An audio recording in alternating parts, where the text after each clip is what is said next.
Hi everyone, I am Anmol Thakur and I welcome you all to the link idea for the better understanding about geopolitics and current affairs. So if you have not subscribed to the channel, then please subscribe because that will work as an incentive for me. Today we are going to discuss about India and Egypt relationship, what are the key objective points that we can be able to have from this relationship.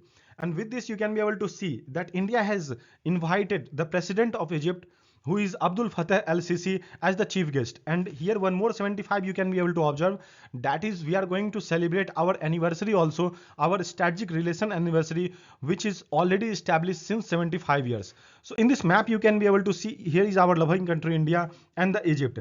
The position of Egypt in the world geography is so important for us, because you can be able to see the Suez Canal is passing through this area, and the two key countries who is controlling this area, that is Israel and Egypt. So as we all know that Israel, we are already having a good relationship with them, and the second is Egypt.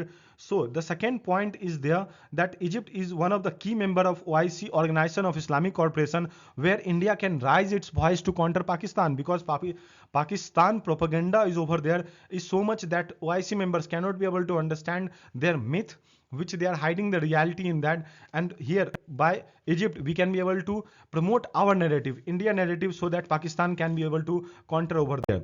So Egypt, one of the key relationship we have, and Egypt, as we know, we have the trade surplus, and with that Egypt even given the postal stamp of our 75th Republic Day, that signifies the Egypt giving India as a strategic relationship importance in the future also. So in the news you can be able to see why is Egyptian outreach important for India in the strategic calculation. So all over the news they are talking about that, because as a chief guest when LCC came to India, then it signifies that he is the fourth president from the West Asia coming to India on, especially on Republic Day and or our Independence Day. So that gives the importance to those nations who are not invited in the majorly in the other countries. So in the future, that decide what we are going to have the key relationship with them. As India, you can be able to see Prime Minister Modi wanted India for the greater economy, and we all know that right now we are the fifth largest economy, and future by 2030 we will be third largest economy.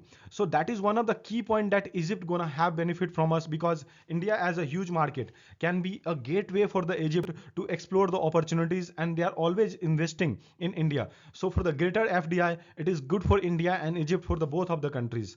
As we can be able to see, India and Egypt 75th anniversary of diplomatic ties has already can be will be coming by tomorrow, and diplomatic relationship with India has established on August 18, 1947, after 3 days of independence India got. And even India and Egypt economic and commercial relationship, they are contributing to for the stability, strength, and diversifying depending bilateral relationship. So these are the key points that India and Egypt, when they are coming together, they are going to have benefit from them. So here you can be able to see that tomorrow on the Rajpath we are going to celebrate our Republic Day, where Prime Minister Modi will celebrate 75th.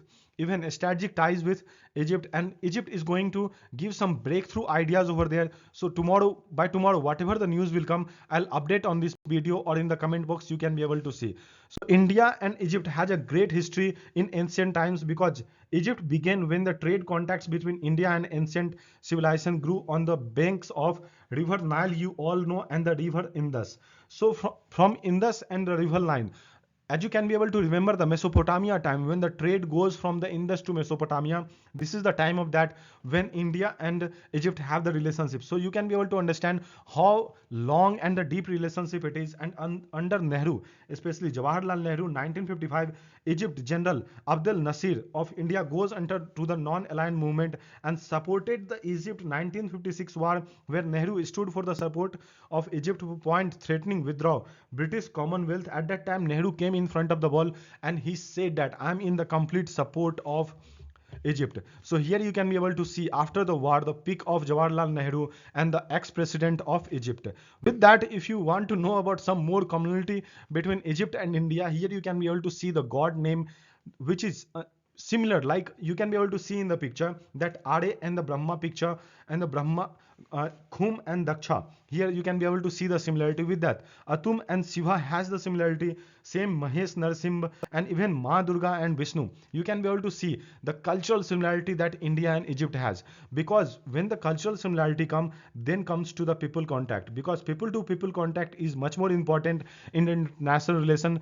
Because when the like two people contact with each other, then we can then in future we cannot be able to ignore the relationship between two countries. And here the cultural links that India has already established Maulana Azad Center for Indian Culture, set up in Cairo 1992, and they have promoted cultures since then. And with that cultural exchange program we are also facilitating, and with that India has the Nile festival, which is celebrated annually by now Egypt is celebrating Nile culture, which is India started in 1992, and it brings the essence that India contemporary performing their classical language and their thoughts, classical dance and everything they have been promoting since 1992 over there. And you can see that three languages, Hindi, Urdu and English, with that yoga is also promoted over there.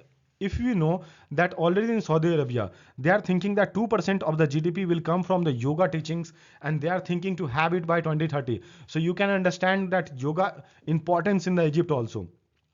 So as we all know that Egypt, Peru and all the construction over there, the classical importance of Egypt.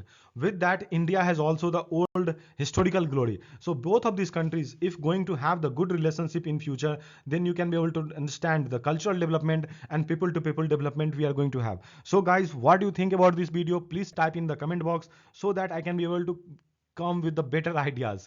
And if you have not subscribed to the channel, then subscribe so that I can be able to reach to the greater people and will benefit to you more. So thank you guys, thank you for watching. Enjoy your day as you want.